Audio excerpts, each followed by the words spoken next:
창당일의 최고치인 건데 창당일의 최고치. 지방선거에서 이런 조짐이 보였죠. 바른미래당에 앞섰거든요. 정당 득표율이. 그렇죠. 중앙선관위는 사실 그 권역별로 집계는 하는데 전국의 정당명 그 득표를 합산하진 않아요. 근데 그건 산술적으로 합산해 보면 바로 나오는 거거든요. 그렇죠. 예. 정의당이 이제 자체적으로 계산해 보니까 전국에서 8.97%였다. 네. 더불어민주당이 51.4, 자유한국당이 27.76, 바른미래당이 7.62, 민주평화당이 1.68 이렇게 되니까 우리가 3등이다 하는 거죠.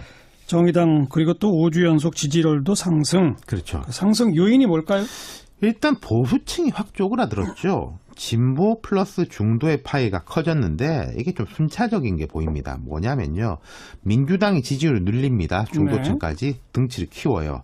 그럼 그 다음에 민주당의 지지층의 일부 왼쪽에 있는 사람들이 정의당으로 넘어오는 경향이 보인다는 거죠. 예.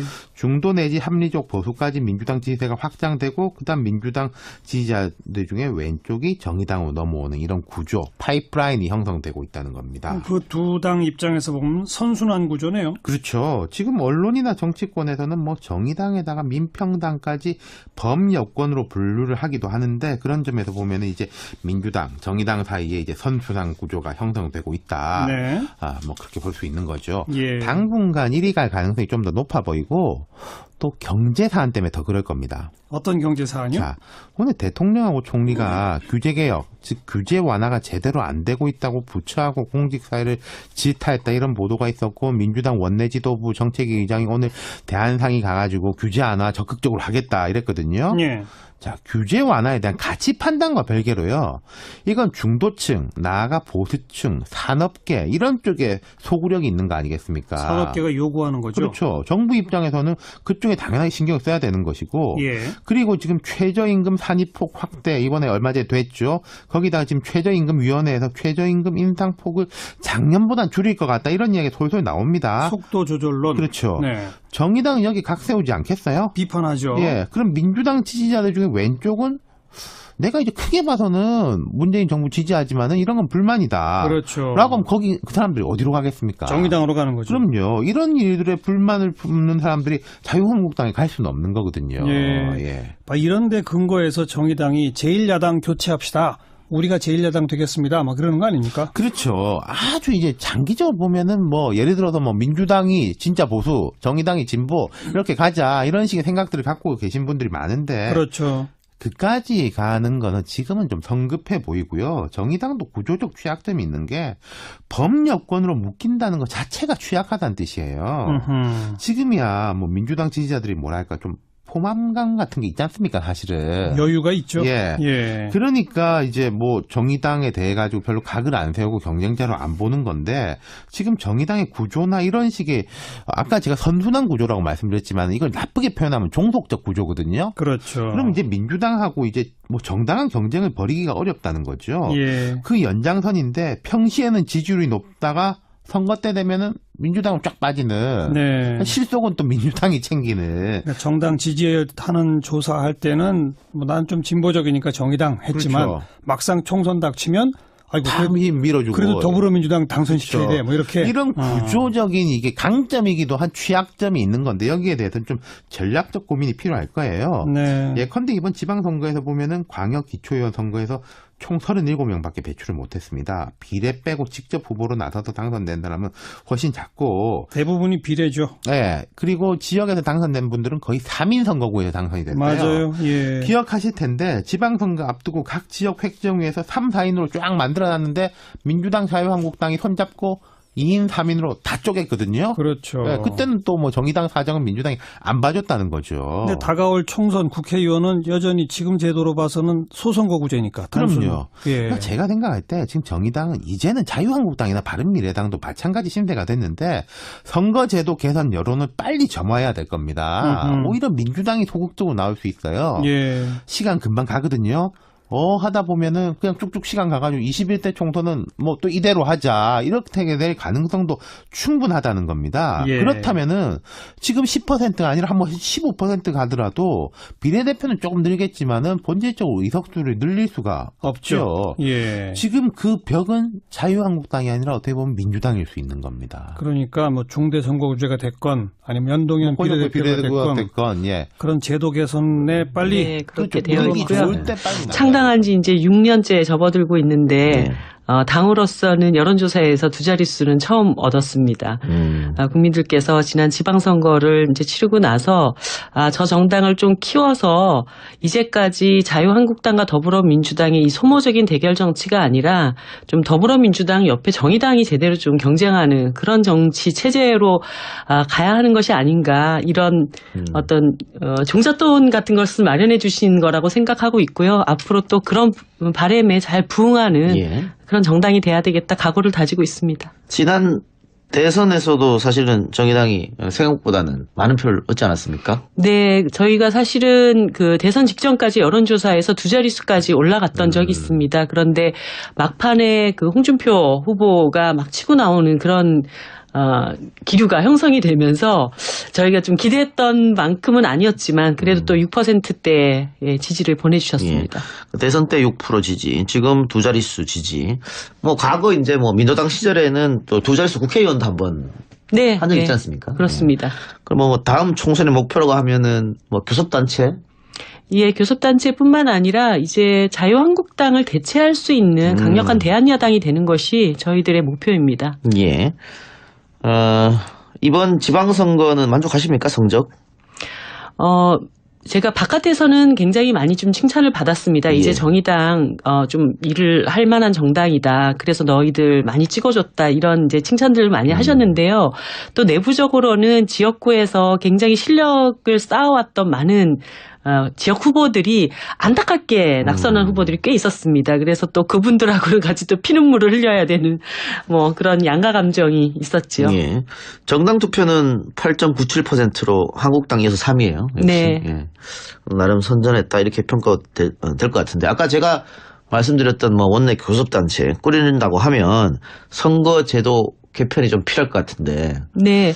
사실 이번에도 이제 더불어민주당 파란 돌풍이 좀 일어나면서 전체적으로 한 50% 지지를 주셨는데요. 예. 광역의회를 살펴보면 더불어민주당이 차지하는 의석수는 90%가 넘습니다. 그러니까 민의를 좀 정확하게 반영할 수 있는 선거제도로 예. 가야 하는 또 하나의 어떤 증거가 되었다. 저는 이렇게 생각하고 있고요.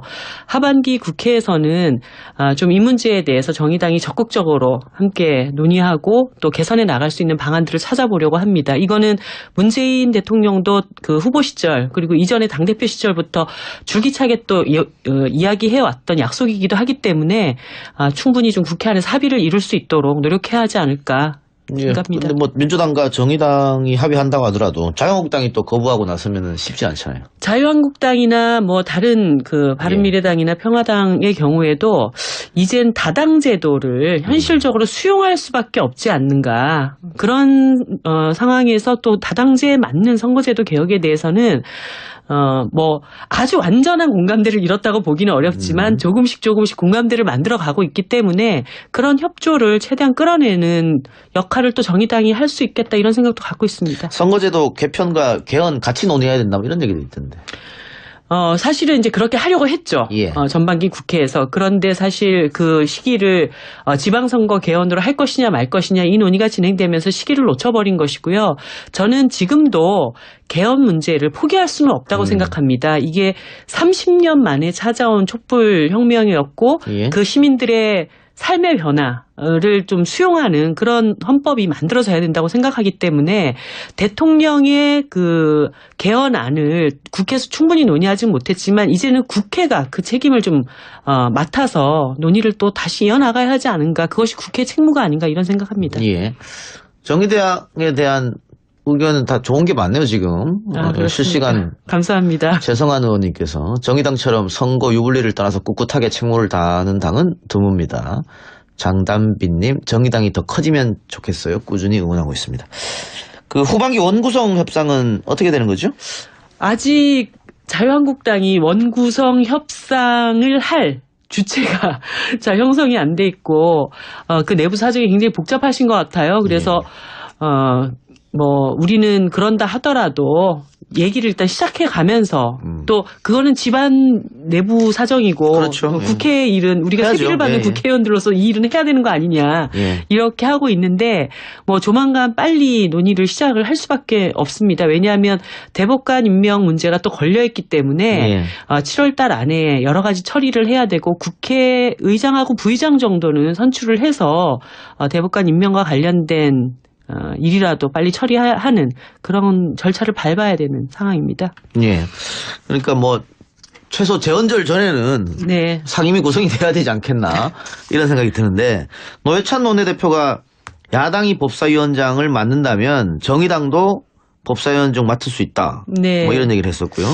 또 상임위원장 한 곳을 정의당이 맡게 된다면 환노위를 원한다. 환노위에 이정미 대표가 있다. 이런 얘기도 했어요. 네. 어쨌든 법사위원장이 자유한국당이 다시 맡는 거는 좀 아니다. 그런 생각이고. 자유한국당 근데 그 기득권을 놓치려고 할까요? 그런데 지난 2년 동안 예. 상임위원회에서 처리됐던 법안들이 법사위에 지금 다 묶여 있습니다. 예. 일을 전혀 안 하고 있는 그런 상황이고 특히나 지금 법사위원장님이 이제 수사를 받으셔야 되잖아요. 권성동 의원. 예, 그렇기 때문에 자유한국당 입장에서는 도의적으로 법사위원장에 대해서 너무 욕심을 안 내시는 게 좋겠다는 생각이 들고 뭐 정의당의 의석수와 상관없이 또 일을 잘할 사람이 있으면 그걸 맡을 수도 있는 것이라고 생각이 듭니다. 그리고 뭐 또 기회가 온다면 한노위의 경우에는 정의당이 또 가장 주력하고 있는 상임이기도 하고 우리가 대변하려고 하는 뭐 각 정당들이 각자가 자신이 대변하려고 하는 시민들의 목소리가 있지 않습니까? 이제 그런 측면에서 또 한노위가 기회가 되면 한번 뭐 저희들이 해보고 싶은 생각도 있습니다. 뭐 연정 얘기도 뭐 계속 나오고 있는데 혹시 청와대에서 뭐 정의당에게 입각 제2 노동부 장관이라든가 전혀요. 네, 혹시라도 아직, 네. 오면 있다면, 예. 일단 그 연정에 대한 전체적인 구상이 무엇인가, 예. 함께 그 정부를 꾸려 나간다면 어떤 방식으로 해나갈 것인가 이런 논의부터 시작되는 것이 맞다고 봅니다. 먼저 네. 그래요. 자, 자황님께서 이정미 대표님 정의당이 젊은 층에서 지지가 강해지고 있는 것 같습니다. 그만큼 당내에서 우수한 청년 정치인들을 육성할 필요도 클 것 같은데 이 부분에 있어서 추진하고 계신 게 있습니까? 이런 네. 질문 왔습니다. 저희가 이번에 그 전체 후보자들 중에 10% 이상을 청년 후보, 저희는 35세 이하를 청년으로 규정을 하고 있거든요. 청년 후보자들을 내고 그분들에 대한 전폭적인 지원을 했습니다. 그래서 나름 청년 정치 지도자들이 자기 지역에 뿌리를 내릴 수 있는 기반을 마련을 했고요. 이분들을 중심으로 하반기부터는 청년 아카데미, 이게 이제 뭐 일회성 사업이 아니라 당에서 지속적으로 청년들을 육성시켜 나갈 수 있는 1년간의 프로그램을 이제 매회 진행해 나갈 수 있는 그런 지금 준비를 거의 다 마무리를 했습니다. 그래서 그 과정에서 청년 아카데미를 이수한 청년들에게는 여러 당직과 보좌관직 이런 것들을 우선적으로 좀 배정할 수 있는 이런 제도까지 당규를 지금 검토를 하고 있는 상황입니다. 알겠습니다. 자, 지금부터 노동 현안으로 갑니다. 주 52시간 근무가 이제 7월 1일부터 시행이 되는데 이렇게 되면은 뭐 그 노동 시간이 줄어드는 것은 노동자로서 좋은 일이지만은 어떤 분들은 나는 일을 많이 하고 돈을 많이 벌어야 되는데 이것 때문에 돈 못 버는 거 아니냐 이렇게 말씀하신 분도 있거든요. 그렇기 때문에 최저임금이 올라야 됩니다. 그러니까 사실 지금 뭐 중위소득 이상의 노동자들은 토요일, 일요일도 없이 나는 마구잡이로 열심히 일해가지고 돈을 더 벌겠다 이런 분들은 거의 없으세요. 저임금 노동자들 너무 임금 수준이 낮은 노동자들의 경우에는 그렇게 피곤을 감수하고서라도 일을 해야 하는 그런 생활의 압박을 느끼기 때문에 그래서 시간은 줄이고 소득은 좀 높일 수 있는 이 두 가지를 함께 갖고 가야 된다. 이것이 저희들의 주장이었고 그래서 사실은 근로시간 단축 문제와 최저임금 인상 문제가 함께 국회에서 논의가 됐던 것이죠. 예. 근데 최저임금 인상 부분에 대해서는 뭐 재계에서 계속해서 반대하고 있는 그런 부분이 있을 테고 그리고 또 하나가 정부가 이 52시간으로 줄이는 것은 또 일자리를 조금 더 많이 만들자 이런 의미도 있었던 것 네, 같아요. 그렇습니다. 그런데 중소기업이나 자영업자들 같은 경우에는 새로운 일자리를 우리가 만들 여력이 전혀 안 된다. 네. 그러면서 조금만 일하는 시간이 줄어들었기 때문에 더 힘들어졌다. 또 이렇게 불만도 있을 거란 말이죠. 제가 이제 국회에서 계속 말씀을 드리는 게 어떤 거냐면 노동자들과 어려운 중소기업이나 중소상인들 간의 갈등으로 이 문제를 계속 보면 안 된다는 겁니다. 국회에서 중소상공인 대표자가 와서 저희들한테 이런 얘기를 했어요. 우리도 임금을 좀 올려주고 싶다. 너무 노동자들이 힘들게 살기 때문에. 그런데 그만큼 올려주면 대기업들이 우리 납품 단가도 좀 같이 올려줘야 되는데 수십 년 동안 대기업의 불공정 거래 이런 것들은 고착화되고 해결되지 않기 때문에 어려움을 느낀다. 그래서 다시 자신들보다 힘없는 노동자들을 또 누르게 되는 이런 악순환이 계속되고 있다는 것이죠. 그래서 저희들이 얘기하는 것은 중소기업의 실질적인 지불 능력을 높여주는 것은 임금 노동자들의 임금을 계속 깎는 방식이 아니라 이제 대기업들이 이 중소기업에 대한 불공정 거래를 막을 수 있는 경제민주화 이것을 제대로 이루는 일이다 이렇게 주장을 드리는 겁니다. 8095님 문자로 인천교통공사 버스 운영팀에 근무 중인 버스 운전사인데요. 준공영제 임금 체계를 지키지 않고 자체 시간제로 급여를 책정해서 안정된 생활이 안 되고 한 회사에서 급여가 30에서 100만 원씩 30에서 10만 원씩 차이가 나 기준도 원칙도 없는 수당이 남발하는 그래서 근로기준법 6조에 어긋나는 행위. 맞습니다. 이거 상담하려면은 어떻게 해야 됩니까 하는데 이정미 의원실에 전화하세요. 네네. 그러니까 같은 근로 조건에서 같은 일을 하는 노동자들을 한 회사에서 임금 차별하는 것은 불법이기 때문에 바로 연락하시면 노동청에서 즉각적으로 해결할 수 있도록 해드리겠습니다. 예, 바로 전화하십시오. 자, 문제 해결됐고 또 이런 궁금증 한번 여쭤보겠습니다. 근로시간 단축인데 뭐 회사 워크숍이라든가 세미나 오늘 뭐 체리블루님도 워크숍 가셨다고 했는데 체육대회 이런 거는 근로시간에 포함되느냐? 예. 사실 이제 이번에 정부가 근로시간 단축 문제를 유예하겠다. 이런 처벌을 유예하겠다라는 발표를 했지 않습니까? 이게 이제 한마디로 이런 근로시간을 어디까지 범위를 잡을 거냐에 대한 혼란이 있다는 얘기를 하는 건데요. 사실 이것부터 먼저 말씀드리고 싶어요. 근로시간 단축은 2월 달에 법안이 처리가 됐고 300인 이상 사업장부터 7월 1일 시행. 그다음에 50인 이상 사업장은 2020년 1월부터 실행. 그다음에 50인 이하는 2011년 7월부터 실행. 이렇게 이미 3년 6개월에 걸친 유예 기간을 둔 겁니다. 그런데 지난 몇 달 동안 뭘 어떻게 했는지 모르겠지만 지금 와서 또 유예를 한다. 이거는 현실적으로 받아들일 수 없는 것이고요. 그다음에 이런 문제들은 여러 가지 판례들이 지금 나와 있습니다. 예를 들어서 회사의 직무와 관련된 워크숍을 갔다. 당연히 이거는 근로시간입니다. 그리고 쉬고 있는 상황이라도 언제든지 상급자가 업무 지시를 해서 바로 일을 나가야 되는 그런 시간이다. 그러면 그것도 근로시간에 해당되는 그런 것입니다. 그리고 아까 얘기했듯이 뭐 체육대회라든가 이런 것들은 단체협약상에 어떤 날을 근로시간으로 인정을 받을 것인지 아닐지 이런 것들은 단체협약으로 또 해결을 해나가야 되는 것이고요. 박상준 기자의 질문입니다. 기자가 취재차, 취재원과 술자리를 하면 근로시간에 포함됩니까?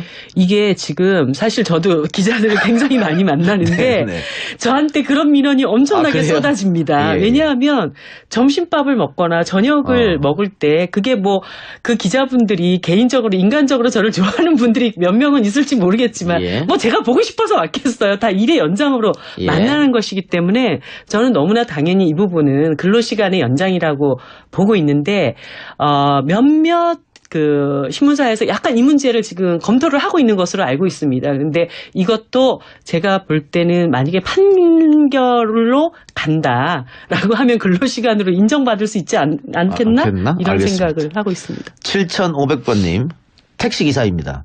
택시기사들은 근로시간 적용된다고 봐야 합니까? 그거 적용하면 손님이 적어져서 수입이 적어지는데요? 이런 질문.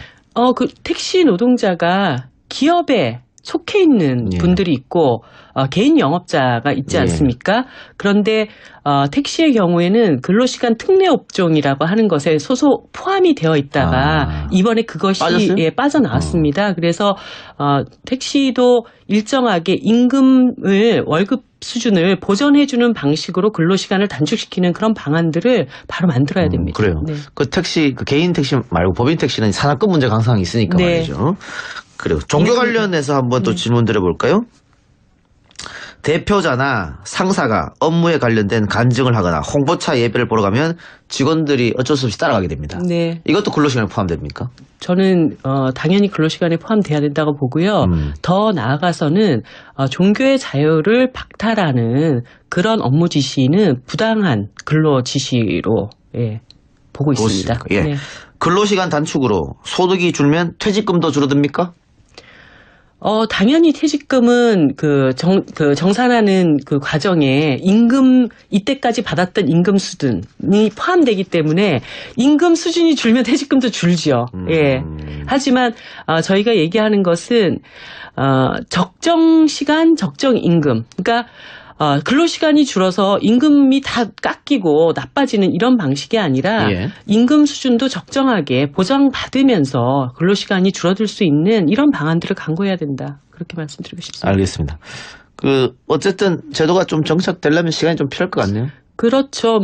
여러 가지 어려움과 혼란이 왜 없겠습니까? 그런데 제도는 실행하면서 그 문제점들을 보완해 나가야 됩니다. 제가 알기로는 2월 달에 그 법이 결정되고 난 다음에 300인 이상 사업장들 중에 많은 부분들이 제가 알기로는 60% 이상의 기업들이 실제로 7월 1일부터 시행되는 이 법에 대한 준비들을 노사가 함께 해오고 있었습니다. 그래서 그 일이 진행되면서 어떤 것은 또 보완해야 될지 이렇게 돼야 되는데 해보지도 않고 자꾸 이제 기업 에서 이런 거 너무 어렵지 않아? 그럼 유예시키고 이번에 대기업 유예시켜주면 2020년 1월 달에 가서 중소기업들이 아니 그때 대기업은 봐주고 왜 우리는 안 봐주냐 예. 이런 일들이 계속 발생하기 때문에 법을 만들어 놨을 때는 실행해 가면서 이것들을 보완해 나갈 수 있는 방안들을 강구하는 것이 네. 맞다. 그러니까 7월 1일부터 시행은 하는데 만일 지켜지지 않으면 처벌은 6개월 유예한 거죠 지금? 네, 예. 그렇게 되어 있습니다. 알겠습니다.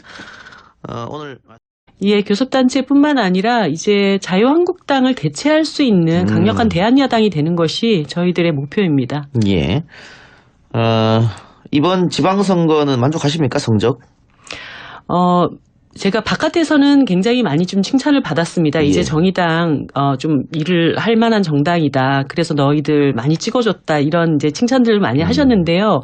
또 내부적으로는 지역구에서 굉장히 실력을 쌓아왔던 많은 지역 후보들이 안타깝게 낙선한 후보들이 꽤 있었습니다. 그래서 또 그분들하고는 같이 또 피눈물을 흘려야 되는 그런 양가 감정이 있었죠. 예.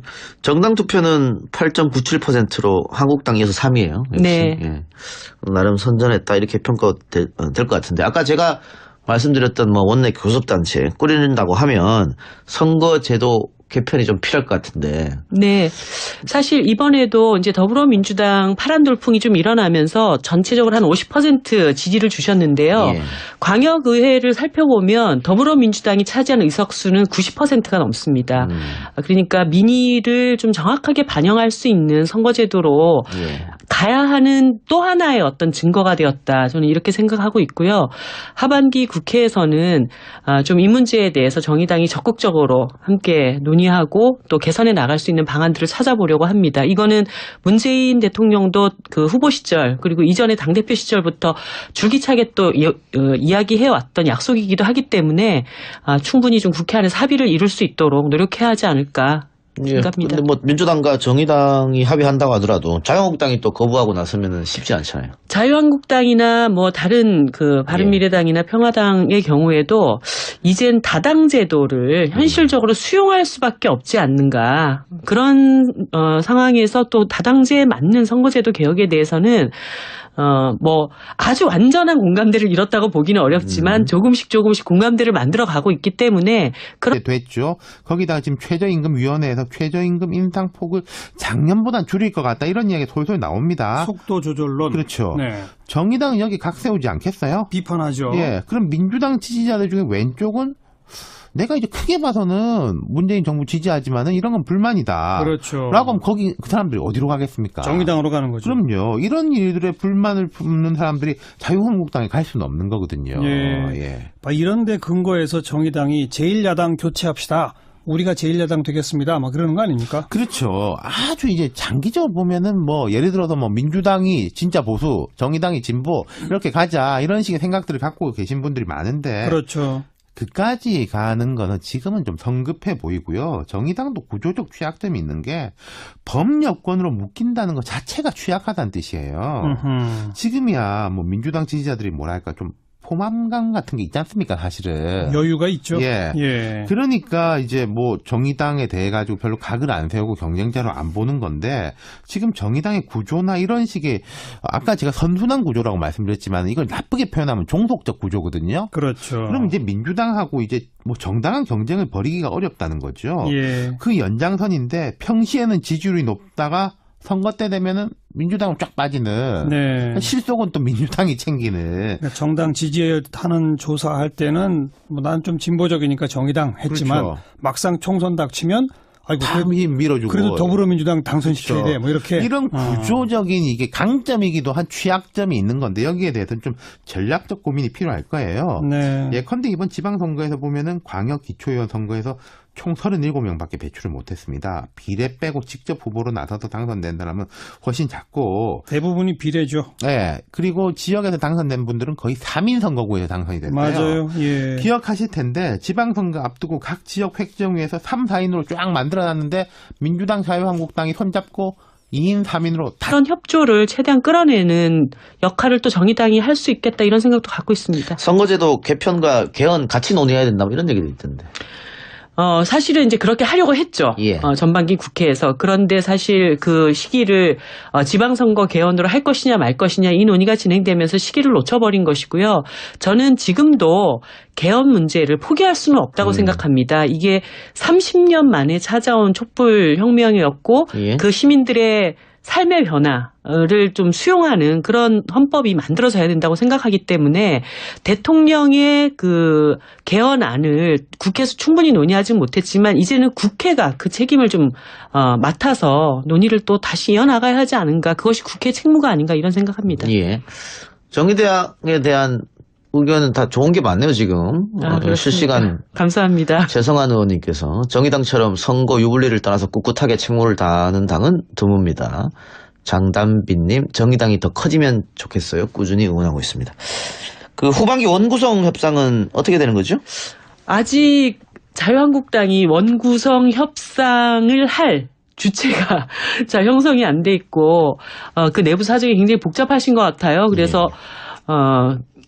우리는 그런다 하더라도 얘기를 일단 시작해 가면서 또 그거는 집안 내부 사정이고 그렇죠. 국회 일은 우리가 해야죠. 세비를 받는 예. 국회의원들로서 이 일은 해야 되는 거 아니냐 예. 이렇게 하고 있는데 조만간 빨리 논의를 시작을 할 수밖에 없습니다. 왜냐하면 대법관 임명 문제가 또 걸려있기 때문에 예. 7월 달 안에 여러 가지 처리를 해야 되고 국회의장하고 부의장 정도는 선출을 해서 대법관 임명과 관련된 일이라도 빨리 처리하는 그런 절차를 밟아야 되는 상황입니다. 예. 그러니까 최소 재헌절 전에는 네. 상임위 구성이 돼야 되지 않겠나 이런 생각이 드는데 노회찬 원내대표가 야당이 법사위원장을 맡는다면 정의당도 법사위원 중 창당일의 최고치인 건데 창당일의 네. 최고치. 지방선거에서 이런 조짐이 보였죠. 바른미래당에 앞섰거든요. 정당 득표율이. 그렇죠. 중앙선관위는 사실 그 권역별로 집계는 하는데 전국의 정당명 그 득표를 합산하진 않아요. 근데 그건 네. 산술적으로 합산해 보면 바로 나오는 거거든요. 그렇죠. 예. 근데 정의당이 이제 자체적으로 계산해 보니까 전국에서 8.97%였다. 네. 더불어민주당이 51.4, 자유한국당이 27.76, 바른미래당이 7.62, 민주평화당이 1.68 이렇게 되니까 우리가 3등이다. 예, 이렇게 한 예. 거죠. 정의당 그리고 또 5주 연속 지지율도 상승. 그렇죠. 그 상승 요인이 뭘까요? 일단 보수층이 확 쪼그라들었죠. 진보 플러스 중도의 파이가 커졌는데 이게 좀 순차적인 게 보입니다. 뭐냐면요. 민주당이 지지율을 늘립니다. 중도층까지 등치를 키워요. 그럼 그 다음에 민주당의 지지층의 일부 왼쪽에 있는 사람들이 정의당으로 넘어오는 경향이 보인다는 거죠. 예. 중도 내지 합리적 보수까지 민주당 지지세가 확장되고 그다음 민주당 지지자들 중에 왼쪽이 정의당으로 넘어오는 이런 구조, 파이프라인이 형성되고 있다는 겁니다. 그 두 당 입장에서 보면 선순환 구조네요. 그렇죠. 지금 언론이나 정치권에서는 정의당에다가 민평당까지 범여권으로 분류를 하기도 하는데 그런 점에서 보면 이제 민주당, 정의당 사이에 이제 선순환 구조가 형성되고 있다. 네. 그렇게 볼 수 있는 거죠. 예. 당분간 1위 갈 가능성이 좀 더 높아 보이고 또 경제 사안 때문에 더 그럴 겁니다. 어떤 경제 사안이요? 자, 오늘 대통령하고 총리가 규제개혁, 즉 규제 완화가 제대로 안 되고 있다고 부처하고 공직사회를 질타했다 이런 보도가 있었고 민주당 원내지도부 정책위 의장이 오늘 대한상이 가가지고 규제 완화 적극적으로 하겠다 이랬거든요. 예. 자, 규제 완화에 대한 가치 판단과 별개로요.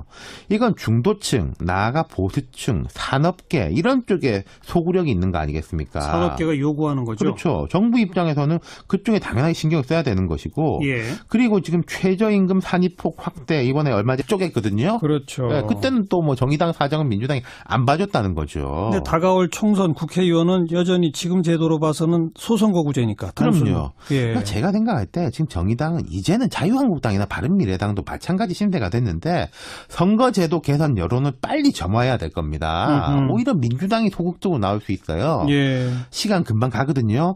하다 보면은 그냥 쭉쭉 시간 가가지고 21대 총선은 뭐 또 이대로 하자 이렇게 될 가능성도 충분하다는 겁니다. 예. 그렇다면은 지금 10%가 아니라 한번 15% 가더라도 비례대표는 조금 늘겠지만은 본질적으로 의석수를 늘릴 수가 없죠. 예. 지금 그 벽은 자유한국당이 아니라 어떻게 보면 민주당일 수 있는 겁니다. 그러니까 뭐 중대 선거구제가 됐건 아니면 연동형 비례대표가 됐건 예. 그런 제도 개선에 빨리 네, 그렇게 그렇죠. 되어 물기 있고요. 좋을 때 빨리 나가요. 창당한 지 이제 6년째 접어들고 있는데 네. 당으로서는 여론조사에서 두 자릿수는 처음 얻었습니다. 국민들께서 지난 지방선거를 이제 치르고 나서 저 정당을 좀 키워서 이제까지 자유한국당과 더불어민주당의 이 소모적인 대결 정치가 아니라 좀 더불어민주당 옆에 정의당이 제대로 좀 경쟁하는 그런 정치 체제로 가야 하는 것이 아닌가 이런 어떤 종잣돈 같은 것을 마련해 주신 거라고 생각하고 있고요. 앞으로 또 그런 바람에 잘 부응하는 예. 그런 정당이 돼야 되겠다 각오를 다지고 있습니다. 지난 대선에서도 사실은 정의당이 생각보다는 많은 표를 얻지 않았습니까? 네, 저희가 사실은 그 대선 직전까지 여론조사에서 두 자릿수까지 올라갔던 적이 있습니다. 그런데 막판에 그 홍준표 후보가 막 치고 나오는 그런 기류가 형성이 되면서 저희가 좀 기대했던 만큼은 아니었지만 그래도 또 6%대의 지지를 보내주셨습니다. 예. 대선 때 6% 지지, 지금 두 자릿수 지지. 뭐 과거 이제 뭐 민주당 시절에는 또 두 자릿수 국회의원도 한번 네, 한 적 있지 않습니까? 그렇습니다. 그럼 뭐 다음 총선의 목표라고 하면은 뭐 교섭단체